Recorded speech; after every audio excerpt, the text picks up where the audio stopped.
Hello friends, आज हम लोग देखने वाले हैं preemptive rights and variation of class right. तो कंपनी लॉ में ये एक इम्पॉर्टेंट टॉपिक रहेगा पेपर के पॉइंट ऑफ व्यू से। तो चलिए शुरू करते हैं।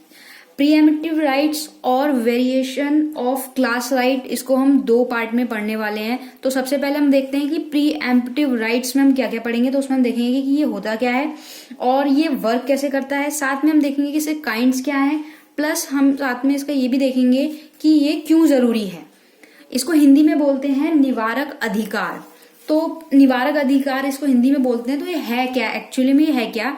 तो preemptive right are a clause in an option, security or merger agreement that give the investor the right to maintain his or her percentage ownership of a company by buying a proportionate number of share of any future issue of the security। मतलब कि क्या है, निवारक अधिकार क्या है? निवारक अधिकार एक तरीके से एक प्रकार का ऑप्शन है, सिक्योरिटी है, या ये कह लें कि एक तरीके से मर्जर है। इसका एक तरीके से एग्रीमेंट तरीके से है। ये एग्रीमेंट का एक खंड, एक पार्ट है जो कि क्या करता है कि इन्वेस्टर को ये सिक्योरिटी देता है कि फ्यूचर में अगर कभी भी शेयर्स का, अगर फ्यूचर में कभी भी ऐसा होता है कि शेयर के भाई आपने एक पर्टिकुलर प्रोपोर्शन नंबर आप जो है शेयर खरीद लेते हो, उतने परसेंटेज में आप शेयर खरीद लेते हो और उस कंपनी के, मान लीजिए कि अगर आपने किसी कंपनी के 10% शेयर ले लिए तो आपकी ऑनरशिप उस कंपनी में 10% की हो जाएगी। तो फ्यूचर में अगर शेयर में कोई भी चेंजेस वगैरह होता है तो उससे आपकी ओनरशिप पे कोई फर्क नहीं पड़ेगा। तो ये आपको राइट यहाँ पे मिल जाएगा प्री एम्पटिव राइट में। तो ये प्री एम्पटिव राइट होता है, ठीक है। आप जो है परसेंटेज के हिसाब से ऑनरशिप बने रहने का आपका राइट रहेगा, आपसे वो कोई नहीं छीनेगा। उसके बाद how do preemptive right works. तो ये वर्क कैसे करता है? वर्क कैसे करता है कि मान लो कि preemptive right are sometime called, इसको प्री एम्पटिव राइट जो है ना, इसको हम लोग सब्सक्रिप्शन राइट भी बोलते हैं और साथ में क्या एंटी डिल्यूशन प्रोविजन भी बोलते हैं, यानी कि इसको हिंदी में हम बोलेंगे कमजोर पड़ने का एक प्रोविजन।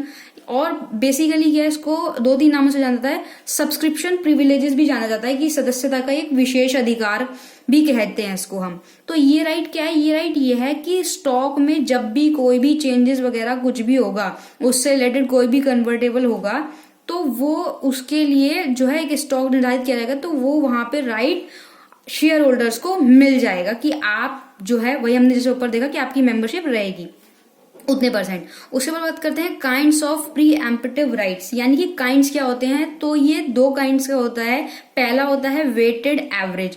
वेटेड एवरेज को हिंदी में कहते हैं भारित औसत। इसमें क्या है, provision gives share holder the right to purchase share at a price that account for the change in the old and new offering price. इसमें मतलब की क्या है, इसके प्रोविजन में यह है कि जो शेयर होल्डर होंगे उसको उस मूल्य पर, उस वैल्यू पर क्या होगा, जो शेयर खरीदने का एक तो उसको राइट मिल जाएगा, और पुराने और नए जो भी होंगे उसकी कीमतों में जो भी बदलाव रहेगा उसको वो ऑफर कर दिया जाएगा। उसके बाद दूसरे टाइप के होते हैं रिटैच बेस, यानी कि इनको हम बोलते हैं सॉफ्ट एक तरीके से बोलते हैं। तो ये क्या होते हैं, ये बेसिकली इस तरीके के इसमें राइट्स रहते हैं कि जो शेयर होल्डर है ना, उसको जो नई, अब उसमें चेंजेस हुए शेयर में, तो जो नई कीमत रहेगी, जो शेयर्स की नई वैल्यू रहेगी, वो खरीदने का यहाँ पे आपको राइट मिल जाता है। पहले वाले में तो नए और पुराने में चेंजेस करने का अधिकार रहता है, और इस वाले में आपको नए वाले खरीदने पर आपको आपका राइट मिल जाता है, आप खरीद सकते हैं। उसके बाद बात करते हैं कि प्री एम्पटिव राइट्स मैटर क्यों करता है। तो मैटर इसलिए करता है क्योंकि प्री एम्पटिव राइट्स जो है प्रोटेक्ट करता है investors from the risk of new share being issued at a lower price than the investor previously received. They also are an initiative for companies to perform well so they can issue stock at higher valuation where when need be। तो इसमें क्या है, जो investor है उसको भाई उसको पहले से क्या रहता है, जो पहले से उसको उसने शेयर परचेज कर रखे हैं, इशू कर रखे हैं, तो उसमें क्या है कि लोअर प्राइस से देन अगर जो इन्वेस्टर वगैरह होंगे, जो आपका निवेशक होंगे, उनकी एक तरीके से सिक्योरिटी रहती है कि वो कंपनी के लिए एक इनिशिएटिव ले सकते हैं, एक प्रशंसा कर सकते हैं, इनिशिएटिव लेकर परफॉर्म करते हैं, ताकि क्या है कि कोई भी अगर जरूरत पड़ेगी, ऐसी कंपनी को अगर कोई भी जरूरत पड़ती है तो स्टॉक में क्या है हायर वैल्यूएशन करके कभी जरूरत पड़ती है तो वो चेंजेस कर सकते हैं। उसके बाद बात करते हैं वेरिएशन ऑफ क्लास राइट। तो वेरिएशन ऑफ क्लास राइट आपको 40, वैसे तो शेयर होल्डर्स के राइट आपको 47 पे वोटिंग का राइट है, 47 टू लेके 51 पे आपको शेयर होल्डर्स के राइट मिल जाएंगे। कंपनीज एक्ट 2013 में अगर आप देखेंगे तो 47 में वोटिंग का है। 48 और 51 में अगर बात करें तो 48 की बात करते हैं। 48 में क्या है कि where a share capital of the company is divided into different class of share, the right attached to the share of any class may be varied with the consent in writing of the shareholder of not less than 3/4 of the issued share of that class, or by means of a special resolution passed at a separate meeting in the holder of the issued share of that class. इसमें क्या है कि इसमें ये आपका बात करता है कि वेरिएशन ऑफ क्लास में, तो यहाँ पे क्या है कि जो कंपनी होगी उसके शेयर कैपिटल में ना डिफरेंट तरीके के क्लासेस होते हैं। हम सभी जानते हैं कि अगर कंपनी अगर कोई बनती है तो उसमें यही होता है ना कि डिफरेंट तरीके के कंपनी अपने शेयर जो है परचेज करवाती है। तो वही चीज है यहाँ पे क्या है कि क्लास में डिफरेंट शेयर्स डिफरेंट होती हैं, डिफरेंट वर्ग होते हैं। तो उसमें क्या है कि जो शेयर है उसमें 3/4 से कम नहीं होना चाहिए। अगर आपने कोई उससे रिलेटेड कोई भी डिफरेंट क्लास का अगर कोई भी ऐसा इशू कर दिया है तो वहां पे क्या है कि 3/4 से कम नहीं होनी चाहिए। और ये क्या है कि होल्डर्स के एक तो रिटर्न कंसेंट से डिफरेंट भी हो सकता है कि जो होल्डर्स ने एक रिटर्न कंसेंट दी है उससे डिफरेंट भी जा सकता है।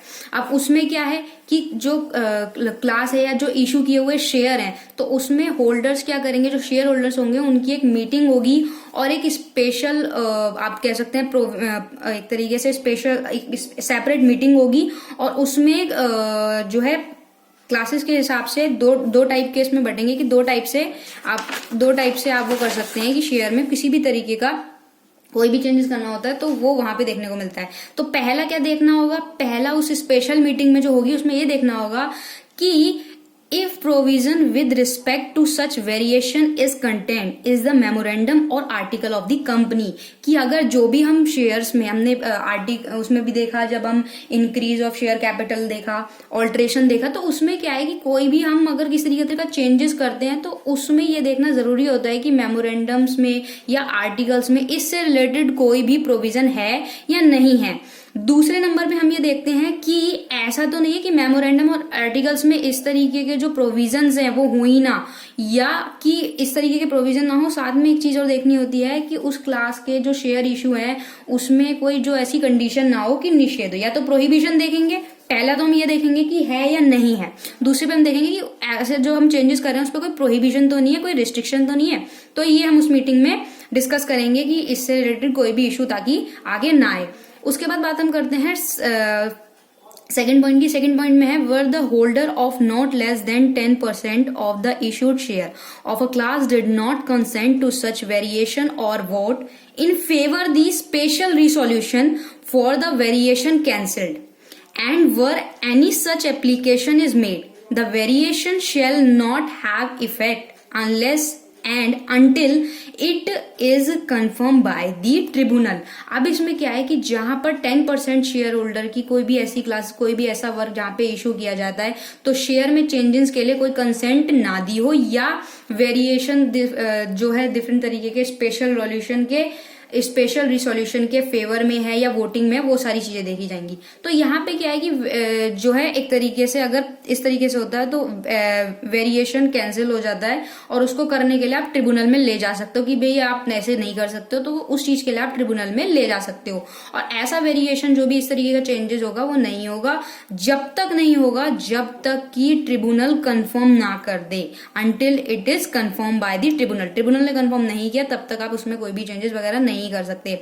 उसके बाद बात करते हैं provide that an application under this section shall be made with in 21 days after the date on which the consent was given or the resolution was passed, as the case may be and may be made on behalf of the shareholder entitled to make their number as they may appoint in writing for the purpose.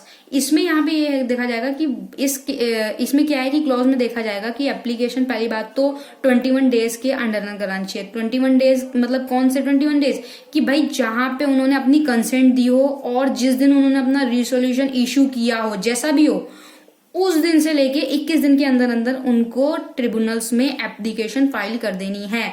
और एक या एक से अधिक numbers हो जाते हैं जो है शेयर होल्डर्स में एप्लीकेशन करने के लिए, एक या एक से अधिक नंबर हो जाते हैं। तो शेयर होल्डर क्या होंगे? शेयर होल्डर रिटन फॉर्म में क्या करेंगे? वहां पे अब रिटन फॉर्म में आपको वो सब कुछ होना होगा कि भाई ये चेंजेस हैं जो हो रहे हैं, तो आपका वो रिटन फॉर्म में रहेगा और आप रिटन फॉर्म में एक नियुक्त कर सकते हो कि इस तरीके से चेंजेस हो रहा है। उसके बाद बात करते हैं हम पॉइंट नंबर 3 की। तो पॉइंट नंबर 3 में है the decision of the tribunal on any application under subsection 2 shall be binding on the share holder. जो भी ट्रिब्यूनल का डिसीजन आएगा, ठीक है ना, सेकंड में हमने क्या किया कि एक एप्लीकेशन ट्रिब्यूनल्स में दे दी, उसमें सारा आवेदन वगैरह के तरीके से दे दिया।